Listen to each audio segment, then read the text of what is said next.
Bagaimana mengusut dugaan gratifikasi fasilitas jet pribadi Kaisang? Apakah rencana panggilan klarifikasi dari KPK cukup? Mengapa tidak juga dipanggil? Padahal Sekjen PSI menyebut Kaisang sudah ada di Indonesia. Kami bahas bersama pakar hukum pencucian uang Yenti Ganarsih. Kami juga telah menghubungi perwakilan dari PSI tapi tidak mengonfirmasi kehadiran. Selamat malam Mbak Yenti. Selamat malam, Mbak. Mbak Yenti, kalau gini, ada dua persepsi di publik. Satu menyatakan Kaisang bukan penyelenggara negara sehingga tidak bisa kemudian diperiksa KPK atas dugaan gratifikasi. Satu lagi menyatakan seperti Zainur Rohman yang menyatakan gratifikasi tidak harus dikenakan kepada penyelenggara negara, tapi juga bisa kepada keluarga penyelenggara negara dan kasus ini sudah biasa ditangani di MA gitu. Jadi Mbak Yenti, bagaimana kalau Anda mendudukan dua pandangan ini?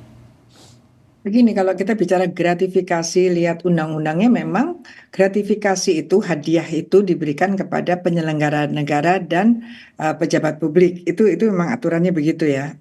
Tapi kan ini kan hukum pidana itu kan melihat fakta yang ada ya, fakta yang ada itu ada pemberian yang mencurigakan lah ya, yang aneh ya, yang sangat besar. Nah, ini harusnya diselidiki. Pemberian itu yang memberikan fasilitas itu kan dari luar negeri, memberikan kepada Kaisang. Harus didalami, kan tidak mungkin tiba-tiba ada pemberian, itu tidak mungkin, harus didalami. Untuk apa? Maksud apa yang memberikan itu kepada Kaisang?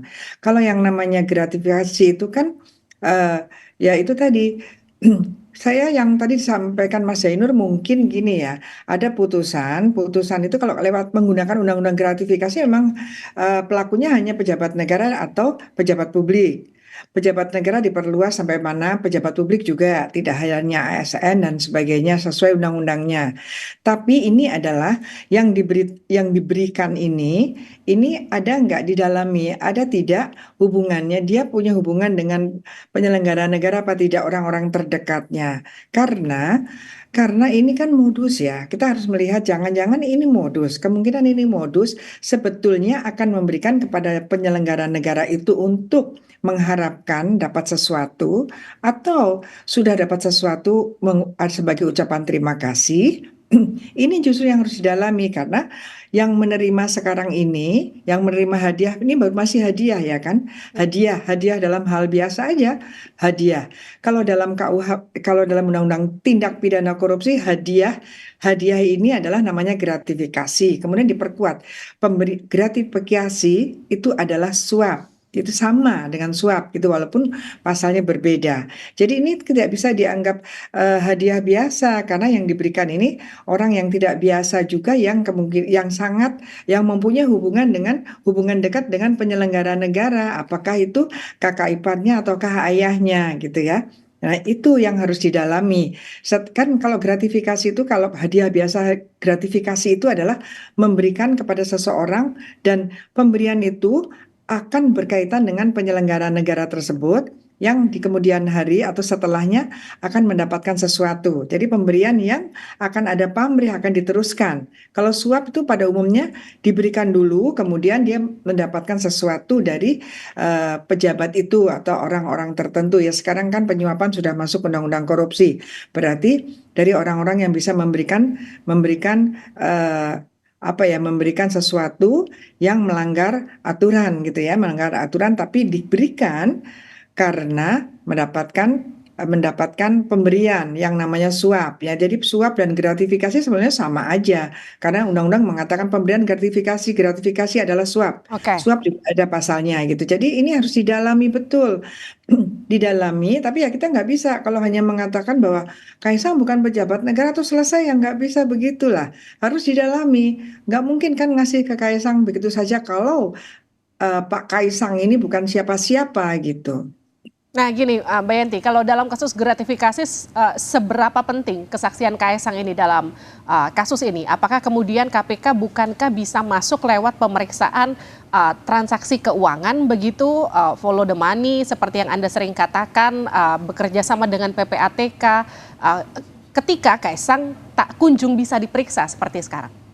Iya, sebenarnya kan PPATK sudah bisa kerjasama dengan PPATK. Misalnya PPATK atau anti korupsinya Singapura waktu itu kan harusnya sudah bisa bisa kerjasama. Karena tidak mungkin ada perjalanan sewa menyewa atau apapun ya. Pesawat itu walaupun kepunyaan seseorang, ketika dia akan pergi ke sana pasti ada dong. Ini untuk apa, bagaimana, dan itu pasti juga harus ada pajaknya. Apalagi sekarang kan ada private jet watch ya, itu di mana harus orang-orang siapapun yang menggunakan perusahaan manapun menggunakan harus menggantikan karbon eh, emisi karbon yang memang sudah mulai dilarang. Jadi pasti ada datanya, itu pasti ada. Meskipun katanya sekarang ini ada data yang tidak terbuka lagi, tapi itu sudah pasti ada. Jadi jadi ini bisa saja harusnya Kaisang ya dipanggil aja tidak apa-apa Hmm, berkaitan dengan klarifikasi ini. Bahkan kakak iparnya kan mau mau klarifikasi juga. oke, Kalau memang itu Pak Kaisang itu memang dia menyewa sendiri, kan pasti ada bilnya lah ya, baik. ada catatannya. Atau disewakan siapa? Pasti ada. Nah, kalau disewakan siapa, kan kita akan telusuri juga yang nyewakan siapa. Sebetulnya ini harusnya sih saya berharap, saya seperti awal saya bicarakan, saya berharap KPK sudah melakukan penyelidikan-penyelidikan tanpa memanggil Pak Kaisang pun harusnya sudah melakukan penyelidikan-penyelidikan gitu. Nah, gini, Mbak Yenti, seberapa penting sebetulnya? Ini kan eh, kasus ini mencuat ketika ada postingan dari Erina Gudono begitu. Seberapa penting KPK menelusuri, menindaklanjuti temuan-temuan ini kemudian sampai akhirnya harus memeriksa Kaisang? Ya penting sekali, banyak sekali kan, banyak sekali kejahatan-kejahatan atau uang hasil kejahatan yang kemudian terungkap dari posting-postingan itu kan kita sudah biasa. Ya ini kan kita tidak menuduh, tapi kita kan ada hal-hal yang patut patut dicurigai ya, patut menduga gitu ya. Eh, kalaupun kalaupun dimintain keterangan boleh dong, misalnya bukan dia yang bayar siapa? Karena kita PPATK harusnya bisa melacak karena kan itu dari Indonesia ke Amerika gitu ya. Dari Indonesia ke Amerika. Jadi ada transaksinya itu berkaitan dengan orang yang akan berangkat orangnya dari Indonesia. Itu harusnya sudah bisa terlacak gitu ya. Nah, dalam pelacakan inilah KPK ini menurut saya bukan pencegahan yang dikatakan oleh KPK ini awal dari penindakan sebetulnya yaitu diawali dengan yang namanya penyelidikan. Nah, ini nanti kalau bisa menaik kepada penyidikan bahwa oh iya, ini pemberian ini bukan pemberian biasa, ternyata di belakangnya pemberian ini adalah orang yang memberikan ini berharap mendapatkan sesuatu atau orang yang diberikan ini pernah dulu mendapatkan sesuatu dan ini ucapan terima kasihnya. Nah, nanti kepada siapa bisa jadi memang kepada yang memberikan keluarganya yang penyelenggara negara tapi memang melalui Kaisang dan itu nanti didalami lagi apakah pemberian ini adalah sudah ada juga pembicaraannya dengan penyelenggara negara itu sendiri yang notabene adalah keluarga terdekatnya yang memang begitu hukum pidana apalagi tindak pidana korupsi itu keluarga sekitarnya maka TPPU Oke. itu ketika ada TPPU pasif nomor satu yang dilihat itu adalah istrinya suaminya keluarganya. Apakah uangnya mengalir ke sana? Sama dengan ini. Adakah ini modus bahwa sebetulnya yang akan diberikan gratifikasi itu adalah kakaknya misalnya, tapi lewat adiknya. Ini yang harus didalami. Tidak bisa lagi masyarakat harus disuruh menerima begitu saja bahwa tidak ada siapa yang tidak siapa maklum saja namanya juga pengusaha. Oke, pengusaha, tapi kan nanti kita bisa lihat Hmm. pengusaha ada pajaknya dan lain sebagainya gitu ya. Kalau kita memang punya semangat pemberantasan korupsi dan kemudian memang hukum memang akan ditegakkan terhadap siapapun tuh sama sesuai dengan konstitusi kita. Nah, Mbak Yenti, sekarang kan faktanya Kaisang masih sulit untuk diperiksa karena beberapa pihak mengklaim tidak tahu di mana keberadaan dari Kaisang. Bagaimana kemudian KPK menindaklanjuti ini?